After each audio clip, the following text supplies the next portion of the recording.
Corporate చరిత్రలోనే ఒక కీలకమైనటువంటి పరిణామం చోటు చేసుకుంటోంది. ఆధునిక కార్పొరేట్ నాయకత్వ చరిత్రలో ప్రపంచ దిగ్గజ ఇన్వెస్టర్ వారెన్ బఫెట్ ఒక రకంగా బంగారం, వెండి ఇట్లాంటి వాటి వ్యవహారంలో ఇతనే కీలక పాత్రధారి.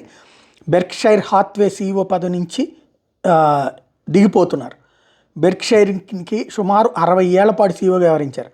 గ్రెగ్ అబెల్కి తన పగ్గాలు అప్పగించారు. ఇప్పుడు బఫెట్ 1965లో బెర్క్షైర్ హాత్వే బాధ్యతలు స్వీకరించారు. Textile, insurance, rail roads, consumer brand ఈక్విటీల్లో మూలధనాన్ని మళ్లించారు. క్రమశిక్షణ, దీర్ఘకాలిక వ్యూహాలతో ఆయన అనుసరించిన వ్యూహాలే వాటాదారులకు భారీ లాభాలు తెచ్చిపెట్టినాయి. స్టాక్ మార్కెట్ ప్రపంచంలో గొప్ప ఇన్వెస్టరు, పెట్టుబడులతో అపర కుబేరుడిగా మారిన ఆయన పాటించిన చెప్పిన సూత్రాలు పెట్టుబడిదారులకి ఆచరణీయంగా మారినాయి. తాను బెర్క్షైర్ హాత్వే బాధ్యతల నుంచి తప్పుకోనున్నట్టు ఇప్పటికే బఫెట్ ప్రకటించాడు.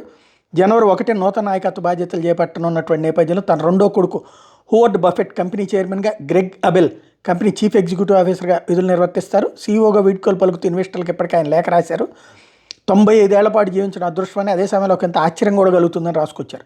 1930లో తనకు 8 ఏళ్ల వయసులో అపెండిసైటిస్ వచ్చిందని, అప్పట్లో చావు అంచుల దాకా వెళ్ళి తిరిగి వచ్చానని చెప్పుకొచ్చారు.